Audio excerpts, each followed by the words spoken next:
சுத்துதா, அப்படியே கொடையுதா, எரியுதா. எனக்கு எப்படி இருந்திருக்கும்? என்ன தூக்கி எரிஞ்சல, இப்ப பொண்ண பொறுத்து தூக்கி எரிஞ்சிட்டா, தூக்கி எரிஞ்சிட்டா. என்னடா இத்தனை வருஷம் வராதவ இப்ப திடீர்னு வந்து நிக்கிறாளேன்னு பாக்குறியா? நான் உன்னை லவ் பண்ணி நீ எப்படி என்ன தூக்கி எரிஞ்சியோ அதே மாதிரி நீ ஒருத்திய லவ் பண்ணி அவ உன்னை தூக்கி எறியணும் தானே இத்தனை நாளா வெயிட் பண்ண. நான் தான் உன் காதல பிரிக்கணும்னு நினைச்சேன். ஆனா அவளே உன்னை சின்ன பையன் சொல்லி வேணாண்டா. ஆக்சுவலி அவளுக்கு தான் நான் தேங்க்ஸ் சொல்லணும். ரேடியோல உன்ன மாதிரி பேசினது, ஆக்சிடென்ட் சொல்லி உன்ன அலைய வச்சது எல்லாம் எல்லாம் எல்லாம் எல்லாம் எல்லாம் நான் தான்.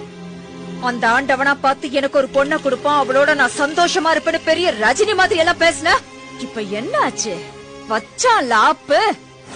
உனக்கு என்னைக்குமே நான் தான், எனக்கு என்னைக்குமே நீதான். இத உன் ஆண்டவனால கூட மாத்த முடியாது. நான் பாக்குற லெப்ட்ல விட்டா ரைட்ல திரும்பிக்கும். வரட்டா?